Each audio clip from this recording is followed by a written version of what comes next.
Армағайын ТВК телеарнасында 13-ші регион бағдарламасы, студияда Айзбек Өткелбаев. Бүгінгі бағдарламада біз қаламызда өткен тәулікте орын алған оқыс оқиғалар жөнінде баяндайтын боламыз. Қапал Батыр көшесінде өзгеше төтенше жағдай тіркелді. Нисан автокөлігін тізгіндеген азамат белгісіз бір себептерден жолдың жиегіне шығып кетіп, көпірге соқтығысуға сәл қалды. Толығырақ келесі бейнематериалда. Жол көлік апаты кешкі сағат 10 шамасында Қапал Батыр көшесінің бойында орын алған Нисан маркалы автокөлігі жол жиегінде тұрған бордюрлерді қағып кетіп, шұңқырдың ішіне кіріп кеткен. Көліктің иесі зардап шеккен жоқ. Әңгімелесу барысында темір тұлпардың басқарған азамат алкогольдік ішімдікті ішіп алғаны байқалды. Қай көшемен келіп жатырсыз? Қараусың Сомен? түсіп кетмеш. Ошаға түсіп кеттіңіз ғой? Ешкім бәрі жарақат алған жоқ па ешкім? Жоқ. Енді көліктің иесі келтірілген шығындарды өтеуіне тура келеді. Оған қоса жүргізуші көлігін 2 жылға айыруы әбден мүмкін.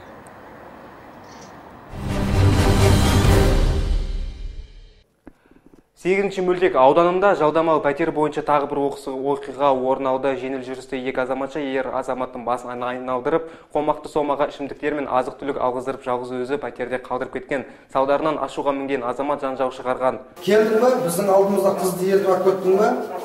Тоқта, сен реальностьны әкеттің ба? Сөйлестің. Дұрыс па? Сөйлестің ба? Сөйлесуге танысың. Келдің ба? 5000 теңгеңді мен саған інім арқылы беріп жібердім ба? Берді, дұрыс 5000 теңгені.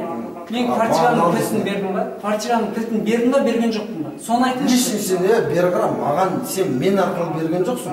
Жалдамалы пәтердің иесі мас халде болған клиентіне ақшасын қайтарудан бас тартты. Екі жақтың арасында туындаған ұрыс керістің соңы жол патрульдік полиция тобының қызметкерлерінің араласуына тура келді. Жалдамалы пәтерді алған азаматтың айтуынша, ол пәтерде 2 азаматшамен көңіл көтеру үшін келген болатын. Алайда пәтерден жеңіл жүрісті қыздар кетіп қалғаннан кейін, ер кісі өз ақшасын қайтаруға талап еткен. Екінші қыз кім шақырып, соған жазып кетемін. Әкетші. Не деп жазасың оған? Бермей қойды деп жазасың ба? Мен жазбаймын. Алмайсың ба? Жоқ, кім қанды соғыс қайты? Шақырыңыз. Ол қыз да утра клиентте.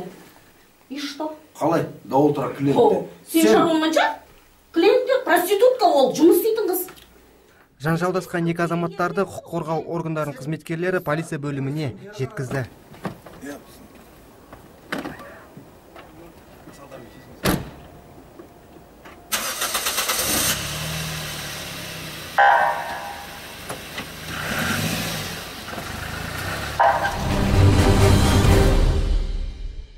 Алдыңғы бейне материалға ұқсас оқыс оқиға республика даңғылында орын алған.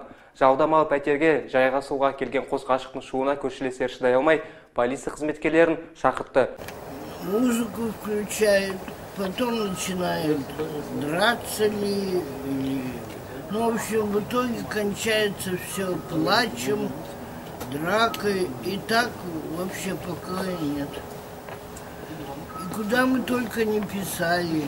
Куда мы только заявления не подавали, даже в Нуратан. Полицию 100 раз писали. Заң жаттым, істеп жаттым.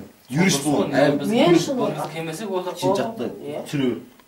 Пәтерге кірген тәртіп сақшылары жағымсыз көріністің куәгерлері болды. Бір төсекте жатқан қыз бен жігіттің ащы суға тойып алғаны белгілі болды. Оған қоса жігіт полиция қызметкерлеріне қарсылық көрсетті.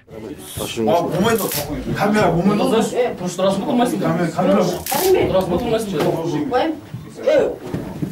Түнгі уақытта тыныштықты бұзған азамат пен азаматшаға қатысты 3,5 мың теңге көлемінде әкімшілік айыппұл салынды. Осымен біздің бағдарлама өз мәресіне жетті. Айта кетейік, бағдарлама ішкі істер департаменті баспасөз қызметі мен әкімшілік полиция басқармасының көмегімен әзірленген.